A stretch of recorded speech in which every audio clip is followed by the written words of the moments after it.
What's going on, y'all? Welcome back to DENVENGERS Part 4? Is this NBA Finals? Is this the NBA Finals edition? Yo, y'all, welcome back to the party. This has been a crazy playoff so far, and I'm not going to lie to y'all. I definitely thought that we could be here, but the fact that we are here and the Denver Nuggets are getting ready to play in the NBA Finals, first in franchise history, yeah, this is a big deal. And I think that the Denver Nuggets community, I think that everybody a part of the Nuggets culture, Nuggets community at large, everybody's really ready and amped up for this. So I'm really excited. Matt, brother, how you doing today, man? How you feeling? I'm good, man. It's going to be great. I'm excited. I'm really excited for the city of Denver for this opportunity. I'm really excited for Nuggets fans. You get to see the finals in that beautiful font, in the signage, in the arena. You get to see your arena on ABC, Mike Breen, bang, the whole thing. The stage, the biggest stage in basketball this week is in Denver, Colorado. I think that's awesome. Right. Yeah. Adam, how you feeling, man? I know obviously Adam and Ryan, lifelong Denver residents, but how are you feeling, Adam? And I'm feeling great. I mean, I'm optimistic. I'm encouraged. I'm excited. Personally, professionally, all of those different things. And yeah, man, I'm excited to get this thing started. Facts. What about you, Ryan? How you feeling, brother? I'm pumped. Was at the arena today and then got to go see the finals logos on all of the stuff in the arena. It does feel like it's gotten real very, very fast. Like we're in that purgatory for just a little bit there. But when Miami won and you knew that Denver was going to host, there was just kind of a different feel that kind of went through the building, right, the city, the team. I think like everybody's now, I think they're ready to go. And I'm really excited to see where it goes. So y'all know I'm not in the city right now. I'm still stuck in Atlanta. Have you felt the city energy? Like, do you feel like the excitement while you're in town? Like, is there anything different, Adam or Ryan or Matt? I think you see a lot more Nuggets gear for sure. And it just comes up in conversation. And then the biggest thing you see, man, is all the media. Like, there's a lot of people that are like, oh, wow, this is a big story, isn't it? Like, it's kind of taken over there. So I would say absolutely yes, you feel the energy, you feel it. But it's more just in like seeing people in Nuggets gear and the conversations you get into. Thursday will be when it hits the peak. Like, it will be down on 16th Street, downtown at the arena. Like, that's when you will really start, like, the city will kind of, I think, ramp up in anticipation of game one. And like, honestly, like, this is what's crazy is there's been all these big games for the franchises, but like, this is the biggest basketball game in Denver ever. The biggest basketball game in the city of Denver ever. So I think that's gonna be really cool to see on Thursday. Yeah, I'm excited. I'm excited for the city. The Nuggets put out a video today showing the jerseys, putting the NBA Finals logo on the back of the jersey. And I just thought that was crazy because I've seen all the greats, whether it be Jordan, Tim Duncan, LeBron James, everybody. You see them wear that logo on their jerseys. And for the fact that you're going to see Nikola Jokic and Jamal Murray and Mike and AG and KCP and Bruce and Jeff and Christian wearing that on the back of their jersey, man, I just think it's incredible. And I agree. It's just one of those feelings like, Even the NBA, by the way, y'all, I don't know if y'all check YouTube a lot, but I'm on YouTube all the time, obviously. And they have hour highlights for Nikola Jokic and Jamal Murray when they're rookies because they're trying to, like, build up this idea that they have been, like, building up to this moment. And the NBA, it seems like they're trying to advertise the Nuggets much more than they have previously. No, they definitely have. Like, there's no doubt about it. You see it in all of the content. I know that larger outlets like ESPN are trying to play catch up, but I think they've done a good job in terms of like putting out a lot of impressive Denver content and putting out a lot of interesting stories. And I thought the Nikola Jokic body transformation story that Ramona Shelburne had on there was really interesting, and it tells a different story about how a player like that isn't he's not the chubby white Serbian kid that he was back in the day, and part of that will always live in him, but he's grown into this like super soldier of a center. And like there's a lot that I think the stories are getting really compelling. That's just really, really interesting on what's ultimately going to happen for an amazing finals run for Denver. Right. I agree. Yeah, it's going to be a lot of fun. I'm really excited. I'm glad that I have the fellas here with me as we get ready to talk about yet another series and do our series prediction. And I want to hear all these spicy takes that we have at the end of it as well. But let's start off with the Lakers series. We actually haven't talked since the Denver Nuggets, I don't know, what was it, 6 months ago when they beat the Lakers?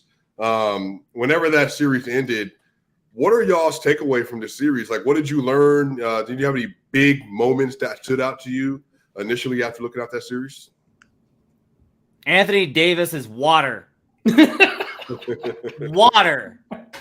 And Nikola Jokic waded through him as if he wasn't even there. Get out. Get out. Get out.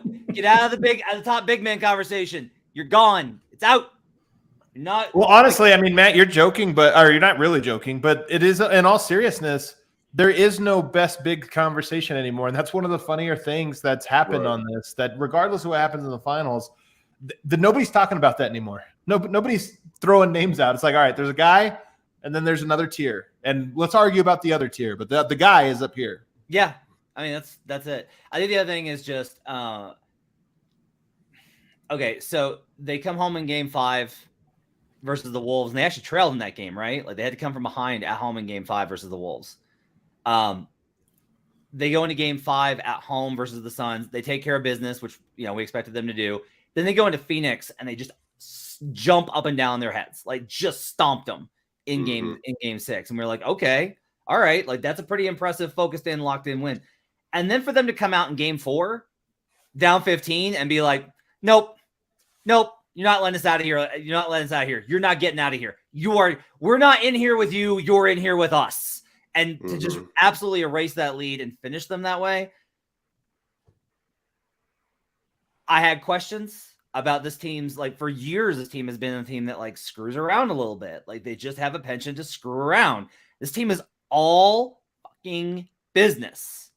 And that's how they've approached the playoffs. And that's why they're in the finals. And it gives them a great chance because they're coming in rested and they're coming in locked in and they're coming in with a game plan and preparation. And the Heat are coming off of a 7-game series that wound up being really pretty brutal for them by the end of it with the injuries and fatigue. And they got 2 days to prepare for the best offense of the playoffs. So, like, Denver, to me, that series showed me that this is another level of locked in. This is a different team than we've seen. This team has a different championship DNA, and they're ready to acquire the prize. Also, just in general, I think Jokic has been fantastic in these playoffs. There's never going to be anything to take away from him on this. Like, he's been unbelievable. But what the rest of the roster, the rest of the rotation has done, stepping up around him and filling in every single gap that they've needed to make this a perfect run, as opposed to a very flawed run where Denver had to struggle at various points. Denver never really has. And one of the reasons for that is, like, Jeff Green's minutes are fine. Christian Brown's minutes are fine. Like, Bruce Brown is carrying in a lot of these, like, just another level in terms of what he's reached and what he reached in LA. And, like, Michael Porter and Jamal Murray, but, like, I mean, you could list off every single one of these guys and how they've stepped up in these different spots. Jamal very well. And we kind of laughed about it on the last DENVENGERS.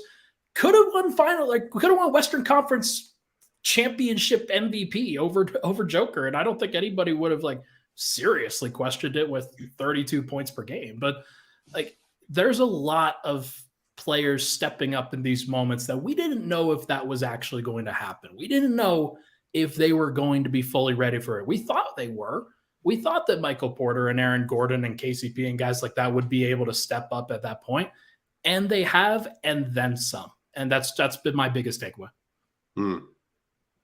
Yeah, I mean, look, the Nuggets getting a sweep. I love that it was a storyline.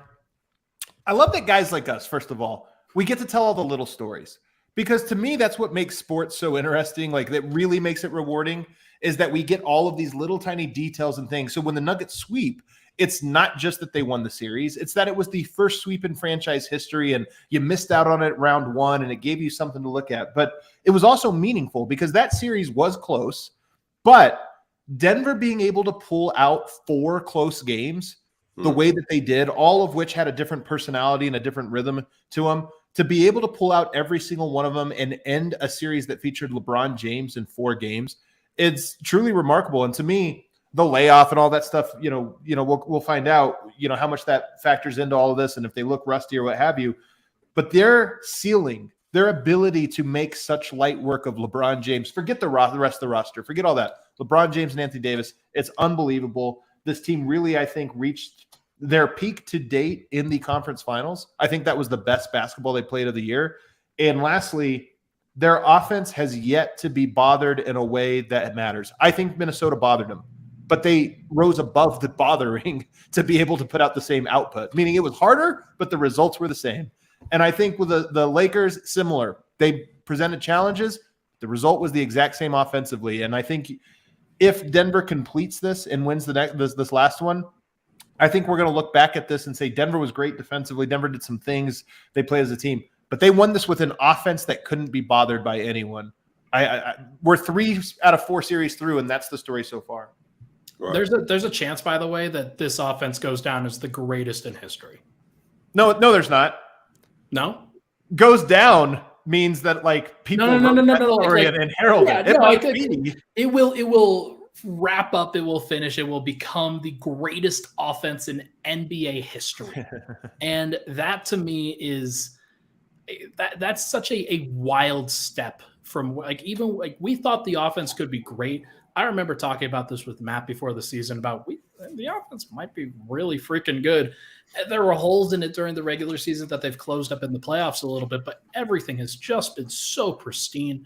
And it's been such a crazy experience to watch in person and to be able to really enjoy. Yeah, I mean, only offenses I'm thinking of is maybe one of those Magic teams from the 80s, especially in the late 80s. And then obviously you had the Golden State Warriors, but again, Kevin Durant's on the roster. So how good is the offense if you have 2 of the greatest pull-up shooters ever? So yeah, I mean, for sure, there definitely could be an argument for it. I think the fact that the Nuggets doing this versus the Lakers is significant. I think that Adam talked about. The Nuggets had never beaten the Lakers in a series, and they were 0-3, 85, 2009, and 2020. 85, 2009, and 2020 in terms of the conference final versus the Lakers had never won any of those matchups, and they were able to dispatch them in 4. And again, for the narrative, doing it versus LeBron James, that's going to stand the test of time. That LeBron James, at some point in time in his career, was swept by 3 different teams. And Matt Moore, the historian, do you remember who those 3 teams that have swept LeBron James are? Let's see. The San Antonio Spurs. 2007. Mm-hmm. The Warriors had to have done it once, right? Yep. Okay. 2018, right? Yeah, Yep. That's the 2018 finals. And then this one. Yep. Yep. And you know what those series features? 3 of the top 10 players of all time. But we'll move on from that for a later date. So here. All right. Y'all. So initial thoughts. The Miami Heat, they made it in 5 in the first round over the Milwaukee Bucks. Jimmy Butler, 56-point masterclass.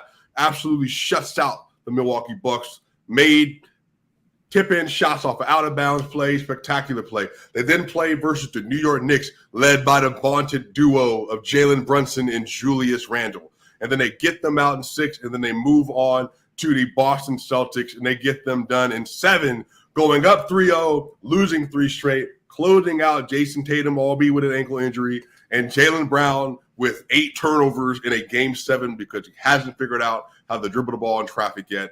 And here the Miami Heat go. They dispatched the number 1 seed, they dispatched the number 2 seed, and they dispatched the number 5 seed in the Eastern Conference. Y'all, what are your initial thoughts on the Jimmy Butler, Caleb Martin-led Miami Heat? Ryan, or Adam, that works too.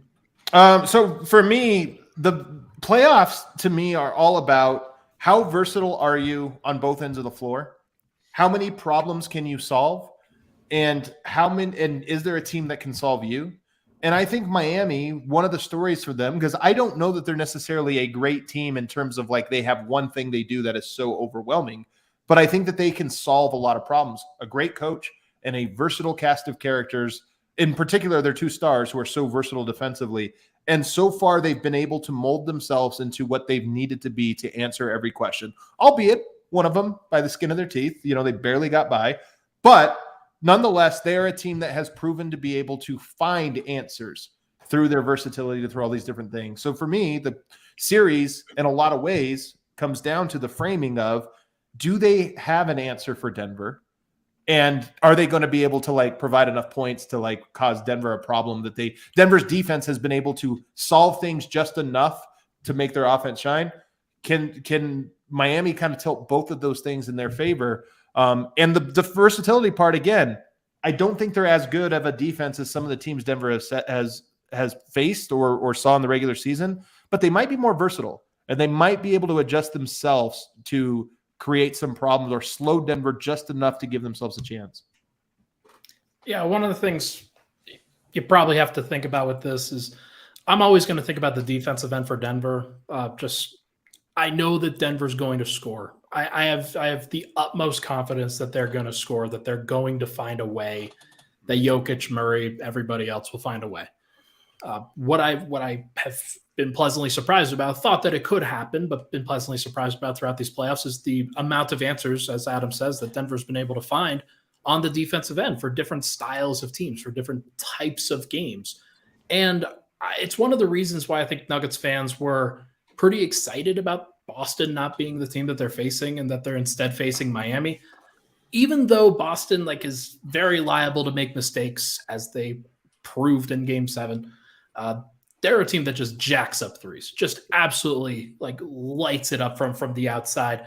Whether they're actually going to make them or not remains to be seen. Miami's not really that. And that to me gives some confidence that Denver can capably guard Miami a little bit. Whether it's going to look like the Lakers matchup where they're able to find where the Lakers were able to find some different offense that was kind of surprising. Adam, I think you're very prescient on that one in the last DENVENGERS. Or if it's closer to the T-Wolves where they actually struggle sometimes, despite the fact that they had some interesting points that they couldn't really get to because Denver prevented them from getting to these points. I think that the Jimmy Butler, Bam Adebayo pick and roll is going to be interesting. The off-ball actions where Bam screens for a DHO on the other side of the court, that's going to be interesting. And if Denver is able to solve either of those two things, then I think Denver's margin of error gets a whole lot wider. I approach everything from a probabilistic standpoint. So it's why I'm always talking about the other side of these equations, because I'm like, well, there is this X percentage chance of this other thing happening. The Heat are in serious fucking trouble. Matt, it's too spicy. Here's the thing: is Matt's the one guy who's not a Nuggets fan, but he is ready to get us all on the screen clipped and shared across the internet for his spiciness. Look, they're in serious trouble. Bam can't guard Jokic.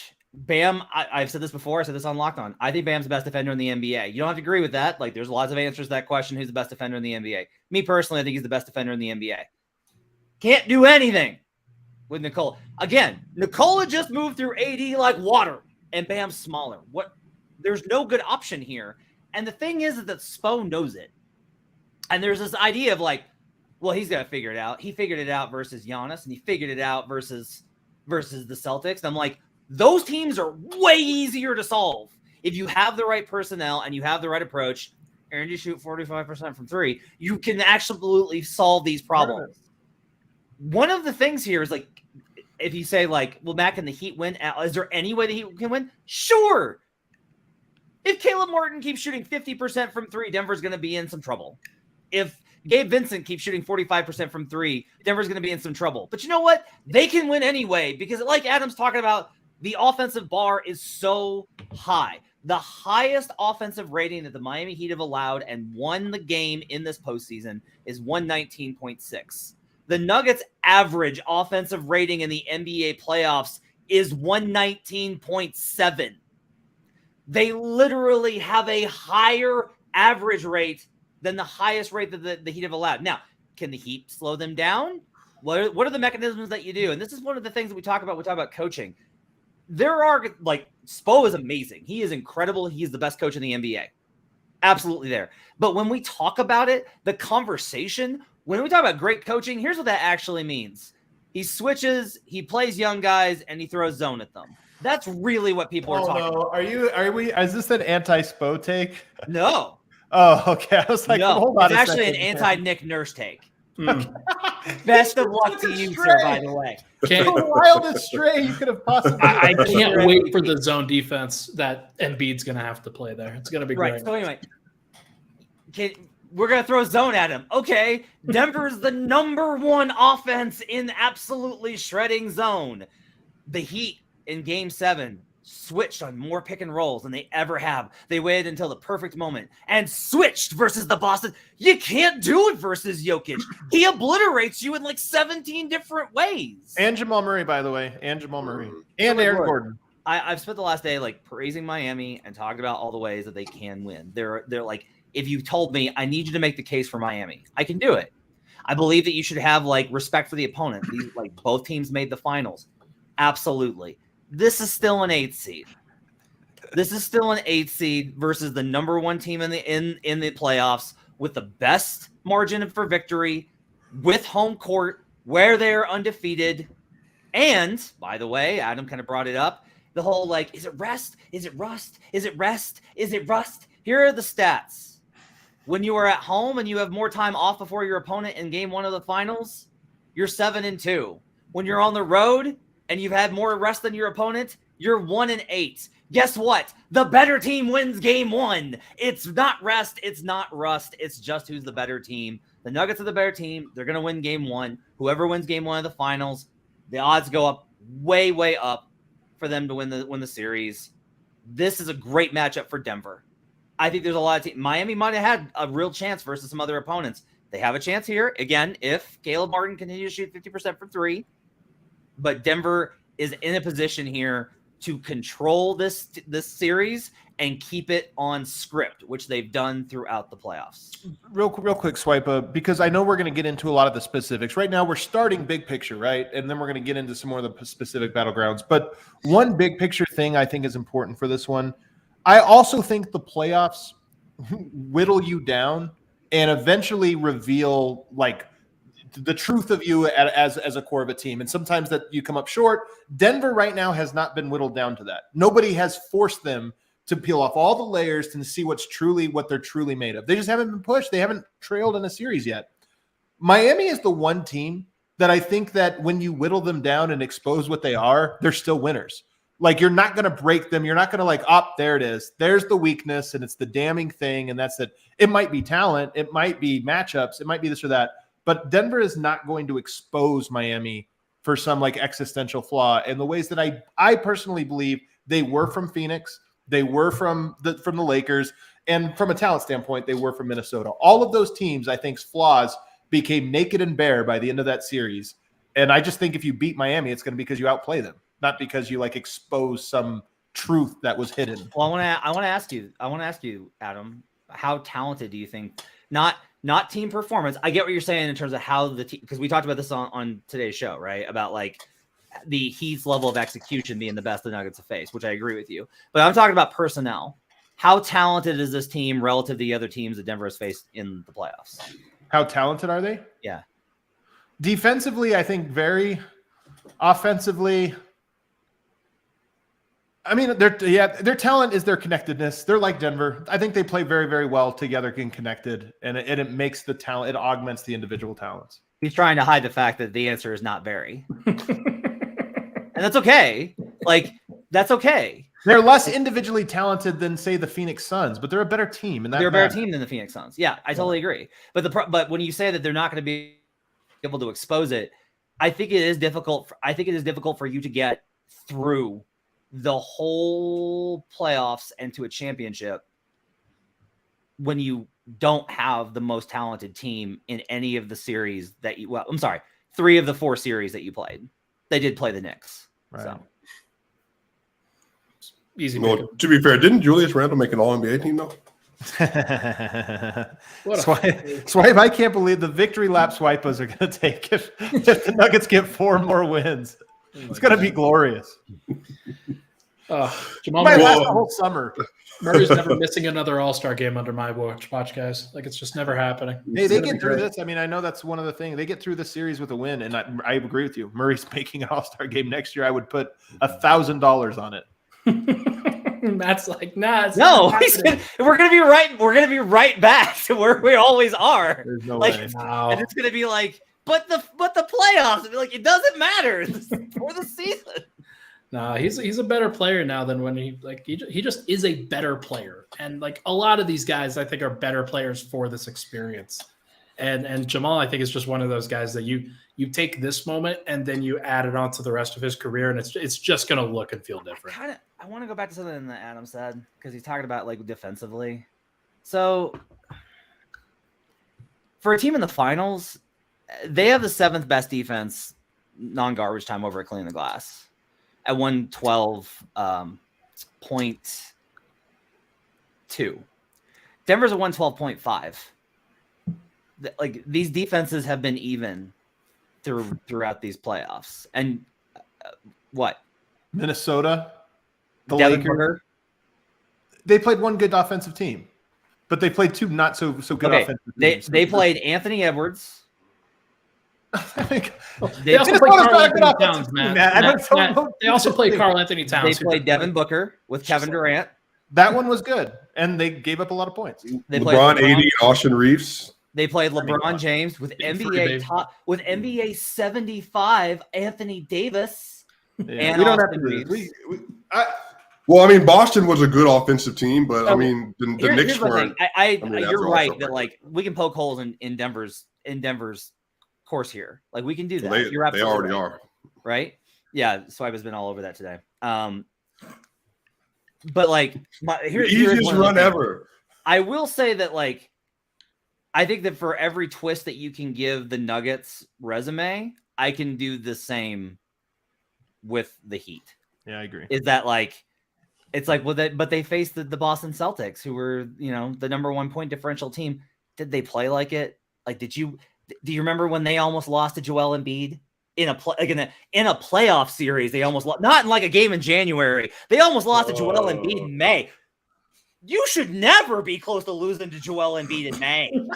Wait, Matt, is it confirmed that the two players on Matt's hit list Adam, are hang Embiid on, and Anthony hang on. Davis? Hang on. Adam, you were on me before I came on the show about not having enough energy. So Bring it down. The energy's too high.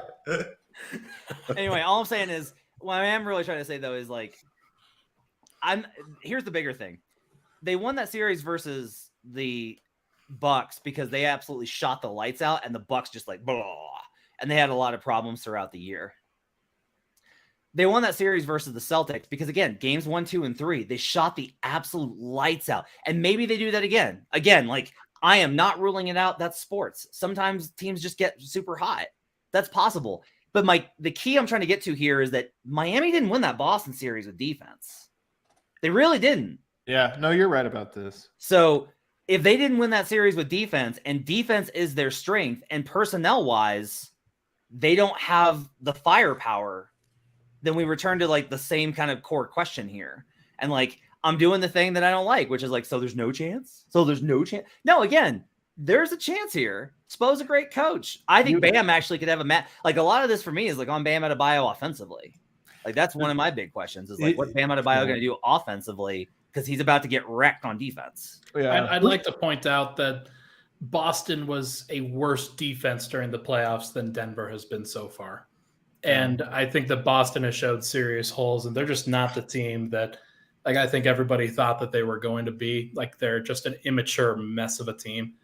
And that sucks. But Denver, like, they absolutely have, like, way more to give on the defensive end than a team like Boston does. Somehow, some way. I did not think I would ever say Ryan, I figured it out. Matt, you've been watching Patrick Mahomes highlights tonight, haven't you? No, I don't know what you're talking about. It's on loop on another screen. What about you, Swipa? I'm curious, though. Yeah, I think everybody, if you know me I love Jimmy Butler. I think Jimmy Butler's incredible. He's one of my favorite players in the NBA. I love Bam. I like Matt. I think Bam is the most switchable big in the NBA. I trust him in space. I trust him at the rim. But again, relative to bigs, he's still a big. He can still get cooked, but like he's out of Anthony Davis, Wendell Carter Jr. Like those are the players that I would think about in terms of trusting them to guard guards. I think that they're a really good, well-coached team. Funny enough, they're not talented in the same way the Nuggets are, but for me, Caleb Martin, Gabe Vincent, Max Strus, then having Bam, having Jimmy, I thought Kyle Lowry had really good moments in the playoffs so far, and especially in this last series versus Boston. And again, they get Tyler Hero back, and then they still have Kevin Love. They want to utilize him as well. You got Cody Zeller. I like how they built their roster, but the biggest takeaway is they're just really small. They're not a big team. And like that's a flaw when you're playing a Nuggets team that is loaded in the front court. And they don't play anyone in the rotation smaller than 6'4", and their 6'4" player in Bruce Brown plays like a center. So, I think a lot of this comes down to, I think the Miami Heat, they have the style, they have the belief, they have the culture, and they believe they can beat anyone. But I think to maybe the point, the way you beat the Miami Heat is by beating them down and them breaking that culture. So that's what the Nuggets are going to have to do, because guess what? The Nuggets did that to the Suns, and they did it to the Lakers. And they obviously did it to the Timberwolves. Their fans were chanting, we want the Nuggets, before the series started and all that. So, again, I think a lot of this is Jimmy Butler is going to try to come out, as he always does, because they won all game ones, I think, so far in the playoff. Try to come out and set the tone and basically say that I am going to be the reason why you get broken in this series. And I just don't think Jimmy Butler is going to outdog Jokic and, to be fair, Jamal Murray. So, but again, I think that is going to be a challenge for them. And I think that they're going to present a lot of issues. I don't know how much they're going to use the zone versus the Nuggets, but the fronting they did in the regular season versus Nikola Jokic, if they want to put him in the post and all that kind of stuff, they're going to do that. But the Nuggets are not in the regular season anymore. They're not just going to leave Joker in the post for you just to try to front him. So I would say we're going to talk about this next. The Nuggets have way more advantages that the Miami Heat have to try to solve than the Nuggets do to try to solve any disadvantages they have because of the roster. I agree with that. Yeah. I want to ask this question, I guess. Do you guys think that, like, who do you think is the best player on the Miami roster to guard Jokic while Bam is roaming? Like, do they have somebody that can actually do it? Or is it just going to be kind of piecemealing, whether it's Jimmy Butler, whether it's Kevin Love, Haywood Highsmith? Because I'm thinking, like, man, they had PJ Tucker last year, and that would be a pretty good guy to have in this kind of series, just to be a very physical, just a beast of a body that can't really be moved. Like even Jokic could struggle to move him a little bit. He'd figure it out, but like I'm very curious, like who would each of you pick to fill that other spot to guard Jokic? Matt? I think that Spo knows he's going to have to try a lot of things. I think they'll try Love. I think that'll fail. I think they'll try Highsmith. I think that'll fail. I think eventually it's just going to have to be Bam. Honestly, part of this, and this is like Lowe talked about this on Low Post with Pelton, about how Bam's not great as a weak side rim protector. Yep. So it's not Anthony Davis coming over to crowd. It's not a massive Gobert coming over from the other side to block on those shots. It's just not the same kind of guy. I think I am curious to see if they will try Butler. Just from a Butler tries to just like power through it. I don't know that Jimmy's going to have anything left in the tank if he has to bang with Jokic for any long period of time. Their offense, even with Caleb playing the way that he has, he's been phenomenal. And even with how good, I actually really think Gabe is good. And I'm very excited for the fact that Gabe Vincent's going to get a good contract this summer based off his postseason play. They don't have enough. Like if Hero comes back, every Heat fan I've talked to is concerned about Hero coming back because him coming back takes away from how they've played without him. And like, there's a real like, hey, love Tyler, such a good dude, such a good guy, real good. He's a good heart. Could he not play? because we'd like him not Really? to play. Yeah, they have a lot of concerns about it because like a lot of this is like if he's on the floor, then one of Gabe, Caleb, or Strus is not on the floor, and that combo has been part of what's gotten them there. They need the shot creation, they need the ball handling, but the other thing is just like if Hero plays, there's going to be minutes where Hero plays next to Duncan, and if they play Hero and Duncan together, in any minute where Nikola Jokic is on the floor, that's 1.8 or better. It just is. Like those guys just can't handle. I mean, Duncan played great defense versus the Boston Celtics. F it, I'm chucking it offense, but they'll have a much harder time versus what Denver brings to the table. So I think they'll try a lot of things. The fronting strategy is probably something to look at just because like a lot of this gets into the question of, again, like if you look for how does Miami overcome this, I don't even necessarily think it's through tactics and strategy. I think it's through technique and effort.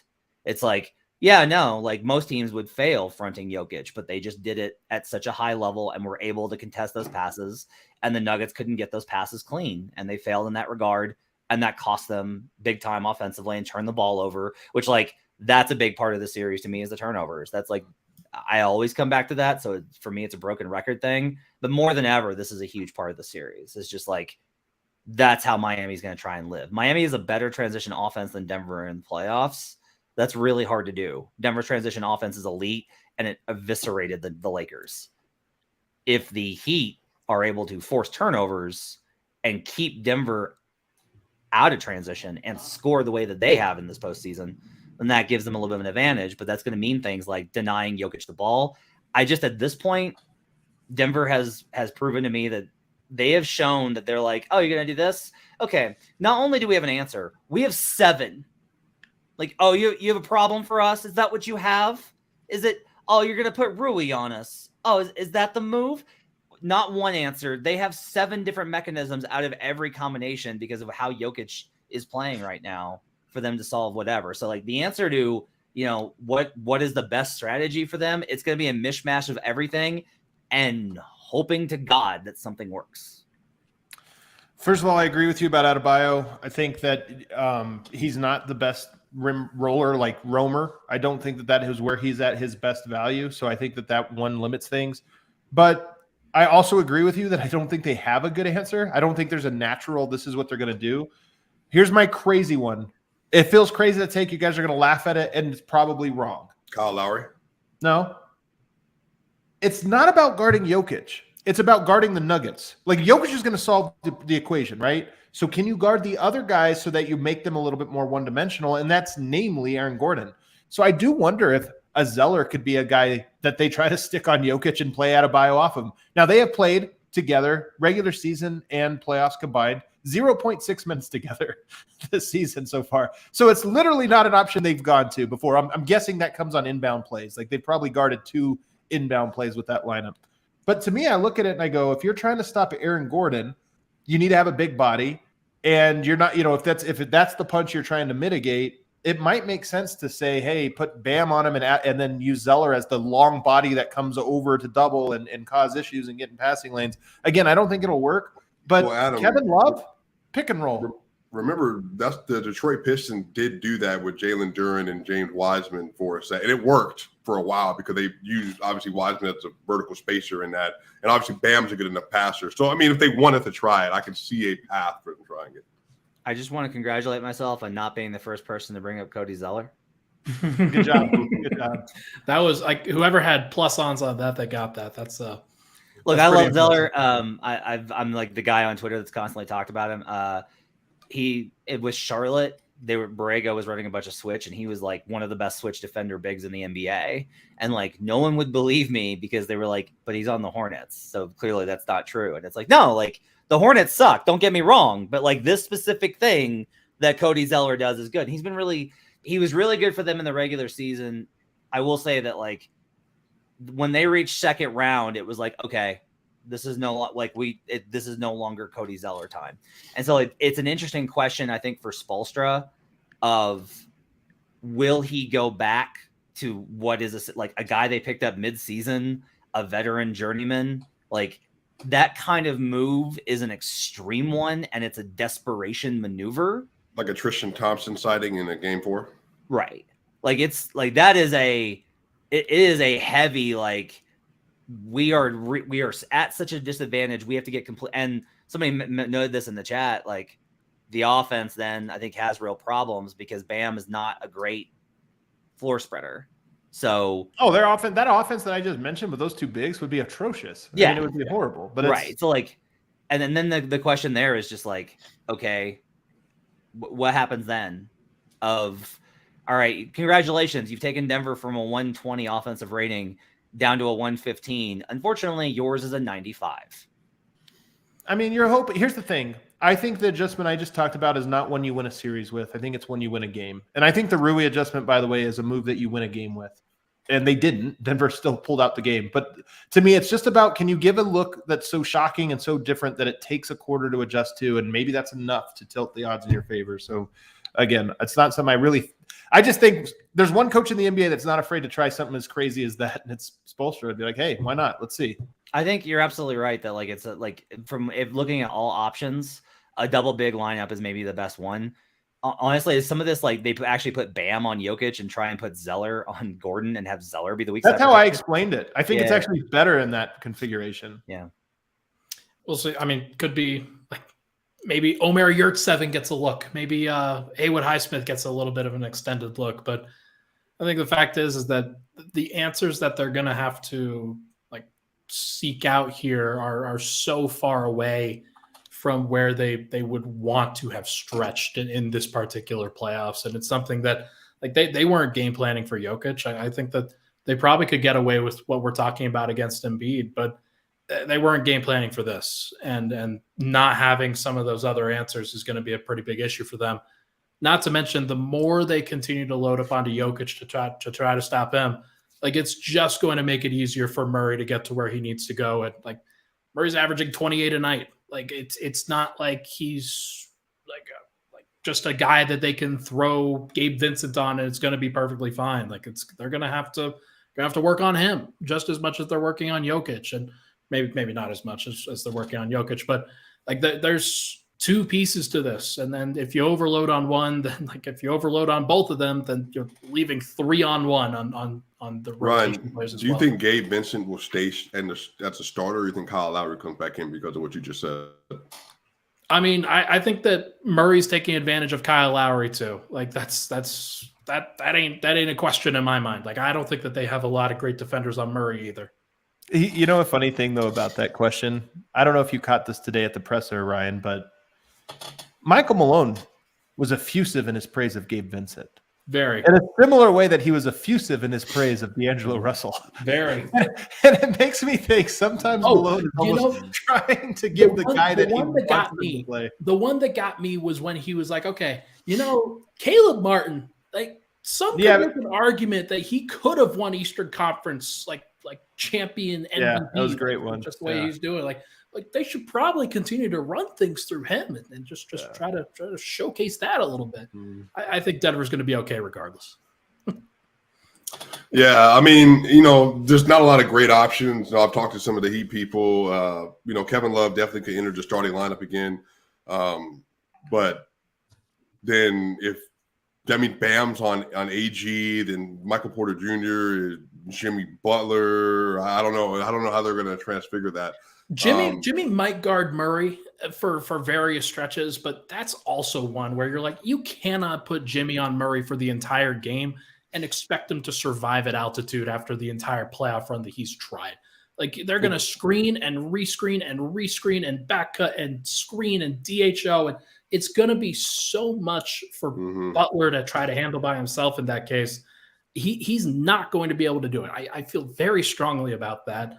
And if that's their game plan, like it's fine to do it at the end of games.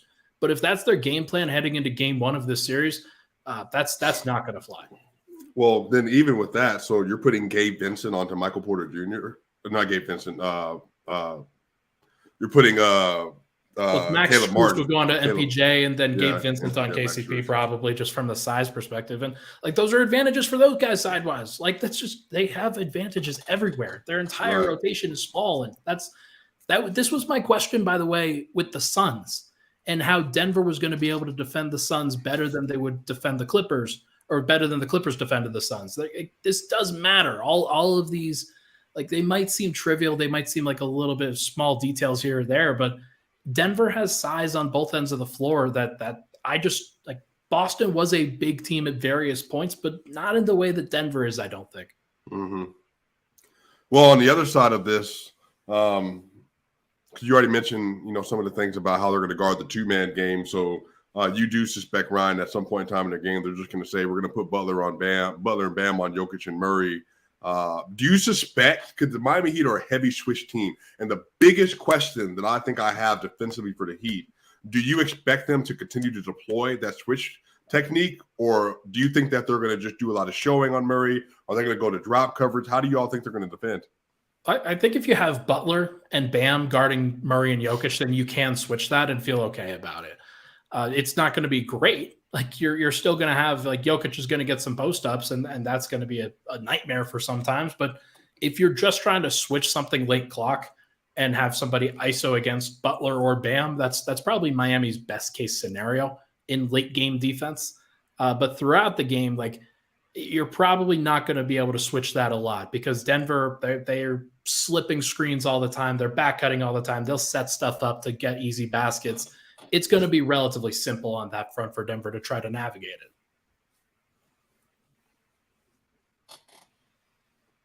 I'll say, I think switching is not a good strategy. Again, the Jokic is just showing that he's got so many counters to it. Like, part of this is just like, all right, you switched it. Congratulations.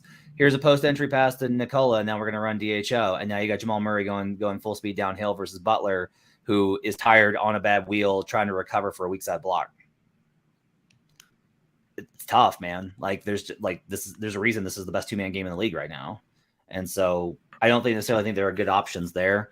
I'm actually a lot more interested on the other side of the ball. I think that the Heat have to get the Nuggets offensive level, and seeing how Jimmy's going to try and target, who he's going to try and target, and how will be, I think, really interesting.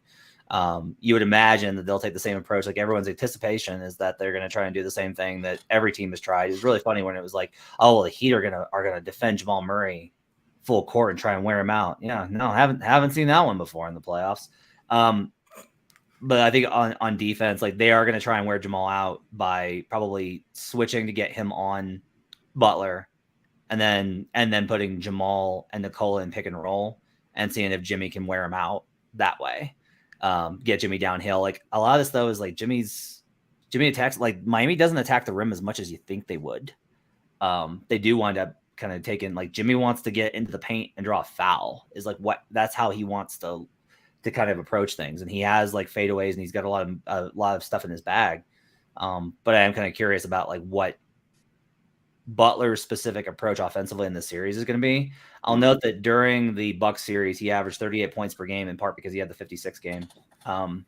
Since then, he's averaged just 25 points per game in the playoffs since that first round series. And I don't think that that's like Jimmy's not good. I think Jimmy's hurt. I think he's banged up. I think he's worn out. I think that he's a former Thibodeau player who's in his mid-30s, and this is a lot of basketball for him to try and manage. So Adam's talked a lot about this, and he's been spot on about the fatigue factor and about how the Nuggets have worn teams out. I think they're in another battle like that in this one. That's one of the things that Miami wants to do, is they want to be like, we're tougher than you. Like, there's that Spo quote that I thought came out today. It was amazing, where it's like, suffer until success comes. And that pain tolerance, I think, is really interesting, just because the Nuggets have played so well to put themselves in a better position for short-term pain. They played their guys to the bone. They went to a 7-man rotation by the end of the Lakers series because they could, because they were like, if we win this one, then we're off for 10 days. And so, like, that whole equation, I think, is really interesting. I'd be interested to hear both Cam and Adam's thoughts on that. What do you think, Adam? Well, as far as wearing him down, LeBron was worn down in the series and he kept going. It was one of the most impressive things I thought of that series, is LeBron was clearly couldn't give more than what he gave, but he kept going. He just kept going. And I think the entire Miami team, they're steeped in that. That's who they are. When he says suffer, mentally they've been prepared to suffer all year. That's in their DNA. So I don't think they're going to quit. With the question about the switch versus not switch, here's the thing. Here's the key to the series for Miami. None of their options are good, but all of their options collectively might be enough to fool Denver. And what it is Jokic isn't fooled. He reads the court really well. He always, I think, sees what's going on. He gets confused from time to time, but he sees it. The question is, can you confuse everybody else? Because Jokic requires everybody to kind of have this like on a string. Everybody's reading the court, and then you pick them apart. And I just think that what Miami is going to do is all of these things that we've talked about. They're going to switch sometimes. They're going to play straight up. They're going to chase. They're going to drop. They're just going to try to mix it up as much as possible. And I think they have a smart enough team to pull that off. It's rare to have a team that's smart enough to pull off that many different coverages, oftentimes within one game. And I think Miami's going to try that. They're going to go zone. It's not that the zone's going to work, but can they go to it for 3 possessions and then go away for it? So right as Denver adjusts, now they have to adjust to a new thing and a new thing and a new thing. And again, I don't think Jokic will screw it up. I actually don't think the Nuggets will screw it up. I think they're ready for that challenge. But that's your hope, is that Michael Porter screws it up once here, KCP screws it up once there, and you just create enough of a clunkiness that it slows them down. Yeah, I think that if the Heat start off game one already playing on their heels because they're having to over-adjust to counter what the Nuggets are doing or maybe will do on a possession-by-possession basis, I just think that that's just a lot of pressure to have to overcome. It feels like I know y'all remember this movie, but like The Little Giants, the little football movie where they basically like had to run the icebox special and all this other kind of stuff in order to get these victories. That's what it kind of feels like. But it's not because the Heat aren't good, but their opponent is like so much better at certain things that it's almost like you have to overcompensate in some way. But again, just to be clear, they won. The Little Giants won that game. but the problem is that you have to do it 4 times. I don't know if they could do it every time, so that's what I mean. I just think that the Nuggets are presenting so many challenges. And again, we all know this. You all have been covering the Nuggets since Jokic got in Denver, basically. What do they struggle with? Size and athleticism. And they don't have more size or more athleticism than the Denver Nuggets. That's the play, by the way. That's the play the Little Giants ran, the annexation of Puerto Rico. Right. I want to congratulate you on referencing a movie that came out 5 years before Ryan was born. So. Also, Matt, a reference I caught. Whoa. Nuggets are in the finals. Adam's catching pop culture references. Cats and dogs living together. That's scary. I know what's going on. Yeah. Look, hey, I want to ask the resident Jamal guy. Oh. So look, it's been a fascinating playoffs for Jamal, right? He's put himself on the map. Everyone's talking about playoff Murray. Like, he's being talked about as like on that tier, right? Like, it's victory lap central for you, and congratulations for you for that. I haven't taken it quite yet. I'm still waiting. Still waiting.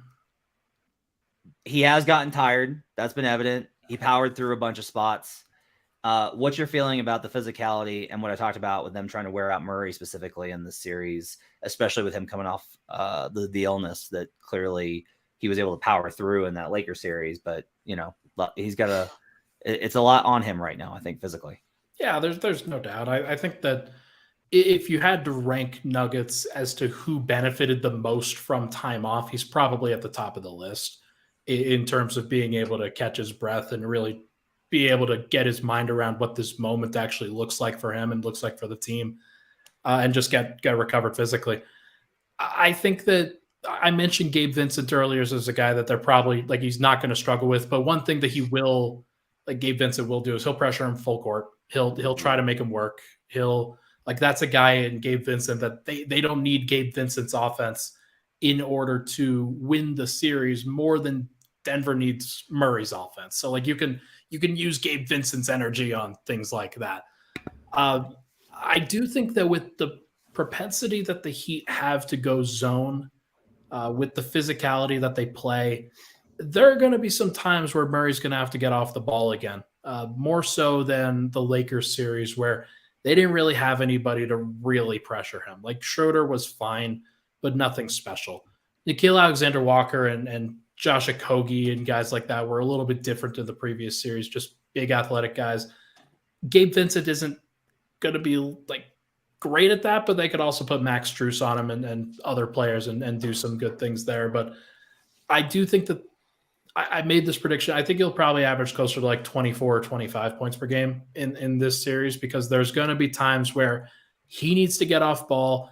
The ball's not going to find him in the middle of the zone, like when Denver's trying to feed it into the middle of the zone, or if it's going to be there's going to be opportunities for Porter. There's going to be opportunities for Gordon and KCP and all of these guys to really shine. I think we probably see more of a return to team basketball Nuggets as opposed to two-man game Nuggets in this series as compared to last round. I don't know. Yeah, I think the thing about that is I understand the logic, but Jamal Murray in an NBA final setting with to put a stamp on the year 24. Yeah, I think Jamal could. That's a good counter. That's a good counter right there. He'll probably have some games where he takes 30 shots. Like that, honestly, probably be one. That's a thing, though. Like the Heat have been here as an organization, as an entity. They've been here. They've been on the stage. It is one question you have always when you get to the finals. Everything's different. You guys we're gonna see tomorrow at Media Day when there's 1,000 people interviewing all of these dudes, and it just feels 100 times bigger. Does a player? Michael Porter has fit in. He hasn't forced things. Does he force a little bit more because it's his moment? And here we are. Does Jamal Murray, to your point, feel it a little too much, or try to get himself going a little too much just because all of the atmosphere just makes you feel a little bit something special? It's a real question. The Nuggets have gotten to this point because they've been so disciplined on offense and played connected, and it's very, very, very easy to fall out of that rhythm. And if you do, Miami will take advantage of it. For sure. So can everyone give me one or two if you want, because I know some of you might have two. One X factor for the Nuggets, one X factor for the Miami Heat in this series. X factor for the Nuggets for me is Aaron Gordon. I think this is a great series for him. It's actually, I think he's the most unsung guy that, in terms of can this matchup, in their default lineups, can it be a great matchup for somebody? They love to play small power forward. They just love it. They have sometimes Caleb Martin. To me, and I argued with people about this today, Aaron Gordon murders that type of player. It's not that I love Caleb Martin. I have a lot of respect for him. I love that mold of player. I like his game. I like everything about him.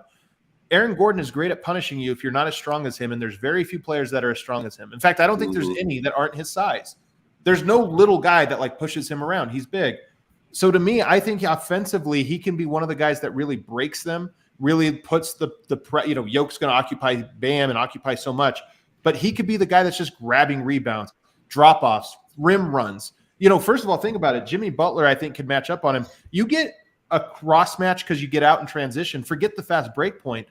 You just get Gabe Vincent matched up with him in transition. Nuggets know what to do about that. They know exactly how to take advantage of that. So I think this can be a great offensive series for Aaron Gordon.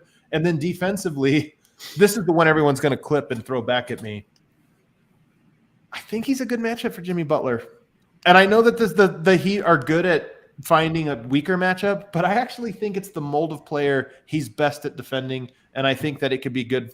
I think there's a chance that this is a series where you look at it and you go, and it'll probably be accredited to him being tired. Like if Butler plays poorly in the series, he was just tired. He was just worn down. But I think there's a chance that it's like, no, Aaron Gordon that's the type of player he's best at defending. So Aaron Gordon to me is the two-way X factor in this series. Anybody for the Miami Heat? I mean, is it too easy to say Tyler Hero just because of what a wrench he could throw into the series if he comes back? I wasn't going to say Tyler Hero, so I think you might be the only one that says that. So you can elaborate. I mean, he's just an X factor in terms of I'm not picturing him playing in the series, and then if he does, right, who knows what that means? So, right. I don't know yet. To be honest with you, I don't really know because the usual suspects that you would throw in there. I mean, Kevin Love or this or that. I just don't see it working. So I don't know who the X factor would be. Kyle Lowry. Right. Honestly, if you're hitting those shots, yeah. If I'm picking one for Miami, it's probably Bam. Like I know he's probably too good to be an X factor. But there is a strong chance that he just gets bludgeoned in this series and has no answers. But what if he does? Like what if he does have an answer? What if this is his best defensive series that he's ever played? And what does that look like against Jokic? Can Jokic, like maybe Jokic goes 50% from the field as opposed to 58% from the field or whatever he's shooting right now. And maybe that slows down a couple things. And then Miami doesn't have to go send a whole bunch of double teams and junk up their stuff as much, and they can defend everybody else a little bit more traditionally. Bam is a fantastic defender against the vast majority of players. As we talked about, Jokic is one of those guys that he's often struggled with, but he has the capacity and has the physical and like, I think, natural, but also like experience and like smarts to be able to at least counter some of what Jokic does. Whether that's actually going to manifest or not, probably not. But like that, if Miami's going to win the series, it's got to come from Bam. Like that's where it has to be. I don't see it. I just don't. Like that to me is one I just feel so. I mean, look, anything's possible in the playoffs. Spo's great, but I love that matchup for Jokic. I think that's his favorite type of defender to go against. Now that's the one you're going to clip. I mean, yeah, if he plays poorly, of course. But look, people tried to clip the thing about Anthony Davis and what happened. Jokic doesn't like length, and he doesn't like when guys have the athleticism to block the shot. Like Bam plays positional defense. Adam does not blindly believe in Jokic. He understands the matchups there really well. He believes he can get past any matchup because of how good he is, but he knows. And I agree with you guys, to be clear. Like that's you're also right. I agree. Like I think you're both on target, which is like I can't see Bam doing it. If Bam does it, that's a huge X factor. Yeah, like that's the biggest flip of the series that I could possibly see. Who's the nugget for you, Ryan?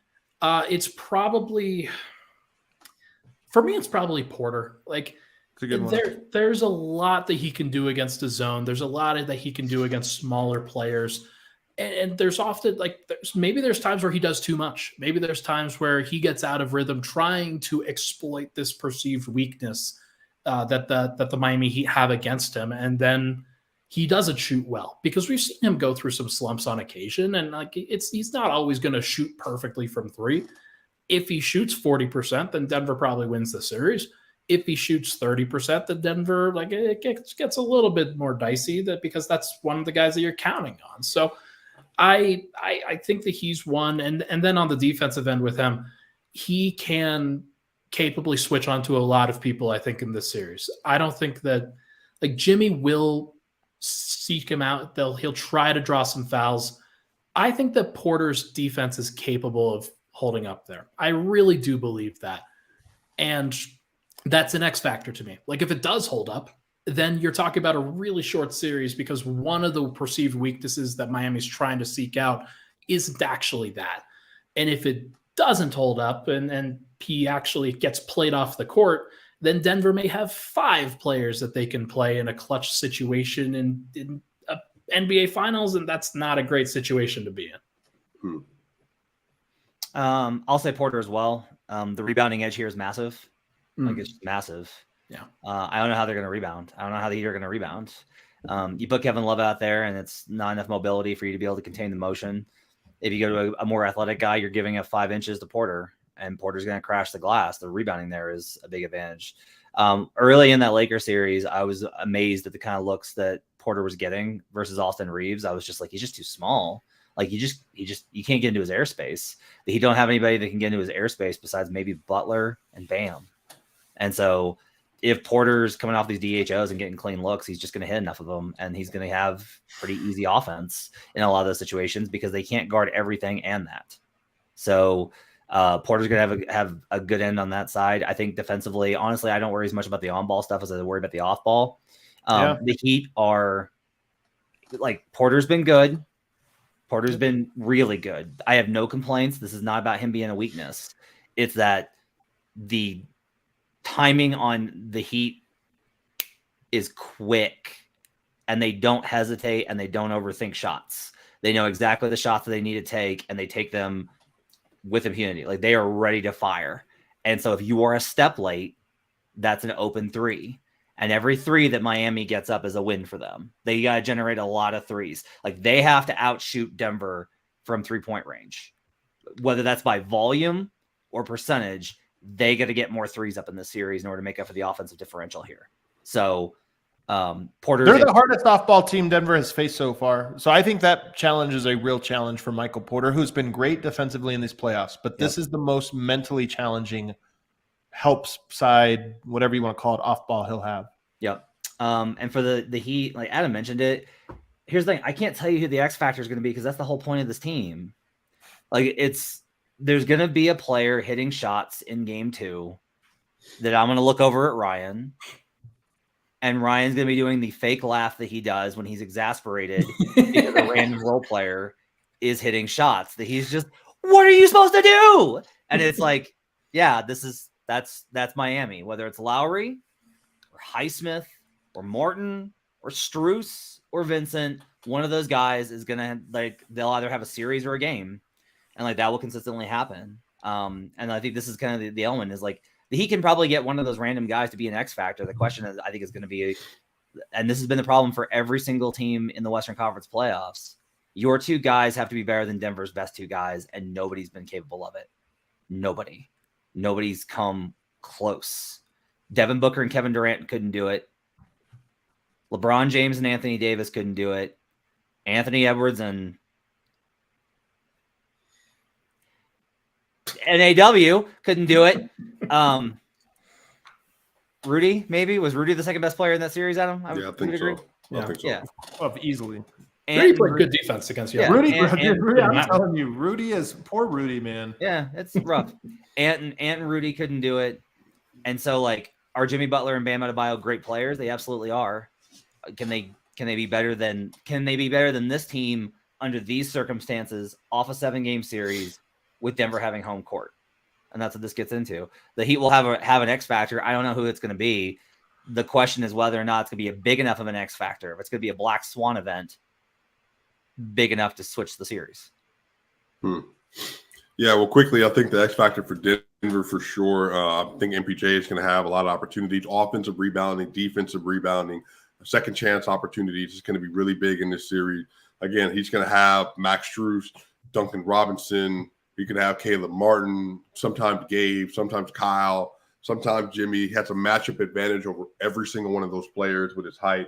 And then on the other side, I don't think there's one player that beats the Nuggets as a tertiary player, but I think a player that can do this consistently if he can, Duncan Robinson. He's shot really well in the playoffs so far, really, really key shots in every series. His defense has actually not been as bad. Again, they haven't played against a guard that can consistently attack them. Jalen Brunson did, and Jalen Brunson averaged 31 points in that series. He just didn't have his second-best player able to show up because of injuries or whatever else it might be. So, again, I think Duncan might be the X factor. All right, money time, y'all. Series prediction, and I'm going to start with Adam, then we'll go Ryan, and then we will go Matt. Series prediction. Adam, what do you got? I got Nuggets in 5. I really like this one. I have a lot of respect for the Heat. I think they're a great, team. They play connected. They play all the ways. I just like this matchup. It almost has more to do with matchup than anything else. I think it favors Denver in a lot of. I think there's a lot of avenues to Denver winning this one. They're going to have to shoot the ball well, and the rest factor is kind of big. The finals factor, I think, is probably bigger than we're giving it credit for. Just the fact that. All I've ever heard from people is that the finals are different. They're just different. They feel different. There's more people. It's the way they do media is different. The way they the times are more controlled. There's just the rhythms are thrown off. We know that Jokic is a rhythm guy. He does the same thing, right, every day, and that's a big part of it. I think he's going to have a new routine in this finals, and that's going to be a thing that's just like a bunch of little things like that. But at the end of the day, I think the Nuggets match up extremely well with this team. I have a lot of respect for Spo. But you can only, play the hand you're dealt, and there's only so many moves I think they can make. So I think Denver wins this one in 5. I don't think it's a sweep. Sweeping's too hard to do. That's reserved for just teams like the Lakers. You can't sweep everybody, guys. There's only some teams. But I think Denver gets this one done in 5, and here in about a week's time, we're celebrating the first ever NBA championship in Denver. I really want to predict a sweep. I don't think I can for a lot of the reasons that you mentioned here, that things just get real weird. And in this environment, basically everybody in Denver, it's their first time except for KCP and Jeff Green, if I'm not mistaken. And they'll be able to rise above that. I feel pretty comfortable that there's a lot of teams that went to the finals for the first time, and they ultimately won. And sometimes you lose, sometimes you win, but I do think that the talent disparity here is just so vast, and that Denver having the best player in the series, having a second guy that has capably stepped up almost every single night, and then having a bunch of different options that you can always go to and always feel like when the timing is right that they will make their mark. I think it's probably Nuggets in 5 too. I think it would be nice for it to be Nuggets in 5 so that Denver fans would have an opportunity to celebrate that in their own building. And that the team that, like, the Nuggets, they just, it feels like a team of destiny. I know that Miami probably feels like a team of destiny too, but what Denver's done in these playoffs is so far above what anybody else has done from a statistical standpoint. And they've taken care of business at every single turn. And why would they stop now? What is the reason? I don't have a reason to believe that they would. I believe in Jokic. I believe in Murray. I believe in the vision. I think that they get this done in 5.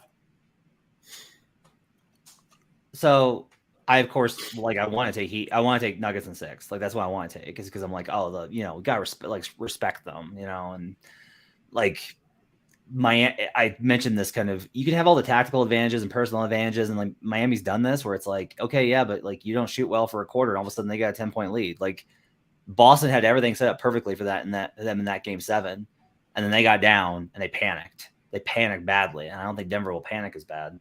So like I want to say Nuggets in 6. I just can't get there. I cannot get there. It's Nuggets in 5. Like, this team's better. This team's better, and this team's ready. And I have underestimated them. I've said that they were going to win, but I've underestimated them in the last 3 series. And they deserve my respect enough to believe, like, I can't just constantly be like, well, yeah, but this other team's good too. All right, are they better? No, they're not. They're not better than this team. This has been the best team in the playoffs. They've been the most ready. They have the best player. This is, again, you run down all of the things. Teams coming off of game 7s, they tend to lose the series. But the record for teams coming off of game 7s is horrible in the preceding series. It's awful. You don't have home court. Denver's been unbeatable at home. Miami has been very shaky at home. Miami also wasn't a good road team in the regular season. All of the things that Miami does well don't work against this specific player. The Nuggets have the best player in the world. Right now, they have the best player in the world. So the better team with the best player with home court against a fatigued team that's banged up. Nuggets in 5. Man. Come on, Swipa. I can see it in your eyes. Yeah, I mean, first I want to say Jimmy Butler's an incredible player. Bam Adebayo is an incredible player. Coach Bo maybe been the best coach in the NBA in the playoffs. And I think that has been very impressive what they did versus the Bucks and versus the Celtics. But again, if just looking at the basketball,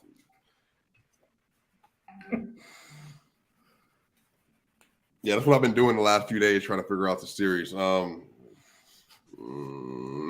I feel most comfortable saying Nuggets in 5. And yeah, I think that's – but again, this is like – I want to see what happens in the series. But again, if the Nuggets play their brand of basketball, and if Jokic, Murray, MPJ, Gordon, KCP, Bruce Brown, and that 6 especially – with Jeff and with Christian, and they're able to do what they need to do, man. Yeah, I mean, there's sweep potential, but I think Nuggets in 5 feels about. I want to ask this question. How, if I told you that the Miami Heat won this series, are you shocked? I think that's a legitimate question to ask here, given our confidence level in the Nuggets on this Nuggets podcast. I will go ahead and say that I would not be, just because I just saw Miami beat the odds. And if you just tell me, like, yeah, no, Caleb just kept bombing. He just shot 50% from 3. But Matt, I was shocked that they beat the Bucks. I know, but like, I was shocked that they beat the Celtics. So I'm asking you now, would you be shocked if they beat the Nuggets? I would be. I'd be pretty surprised. I mean, I like I said, there's just a lot of avenues I think for Denver. In this Yeah, the one. Nuggets would have to really fall apart in a lot of ways, and the Miami Heat would have to shoot 45% from three again, which is possible. I mean, even yeah, that. That's all. That's all I'm trying to say here is like it isn't. It's to me, it's an interesting question. Like we're in agreement on all of the things. Like we're not. This is not a contentious pod. Yeah, right? I would be shocked. I would be shocked. I think there's a very fair statement that Denver was just ready for this moment, and neither the Bucks nor the Celtics showed any sense of readiness whatsoever. Just never at any point during this season did you have any belief that the Bucks or the Celtics would actually be ready for this moment in the way that the Nuggets have shown in these playoffs. I think that every team has been mid in the regular season. Every team was mid, every single one. And there was only like 2 teams that had stretches during the regular season where you could see them actually like rising above that. One of those was Denver. And maybe one of those was Milwaukee too. But like there were a lot of reasons to, I think, question what those teams actually were and why like those teams actually were favored in the first place. Well, we haven't talked about the bench, by the way, and I don't. Maybe we don't have time now, but I do like Denver's bench has not been a drag on them for most of the playoffs. I mean, there was games 3 and 4, I think, of the Sun series, the only ones where they were a real drag. It could be the series. Like they have talented players, and it could be that this series, that bench like struggles so much that it puts a strain on other parts of the series. So that's one avenue, I guess. But again, I'd still be shocked. Same. Yeah, Jimmy Butler would also too, I think, have to be playing near Jokic's level, if not outplaying him, I think, for the Heat to win this series. And I think with the momentum that Joker's kind of gathered right now, that would be the most shocking thing. Yeah. It feels like Denver's time. But Sick. I'm sure Heat fans are on their podcast saying, Yeah. feels like Miami's time. And Boston Celtics fans definitely after game 6 were like, it feels like Boston's time. Were they? I don't know if that's true. Oh, I think so. I was listening to Locked On Celtics, your team every day. And John Corrales was like, I thought they were going to do it. I thought there was no way that they lose this game. The building was as hyped as I've ever seen it. It was the best atmosphere I've ever seen in a game in Boston. Then they played the first quarter. Yeah, Simmons had a different takeaway. You're right, though, that the crowd, I think, was there and feeling it. The Simmons had another takeaway that's like, get this team out of here, man. Well, I think that's a clean sweep across the board. So everybody says Nuggets in 5. Yeah. Gentlemen sweep.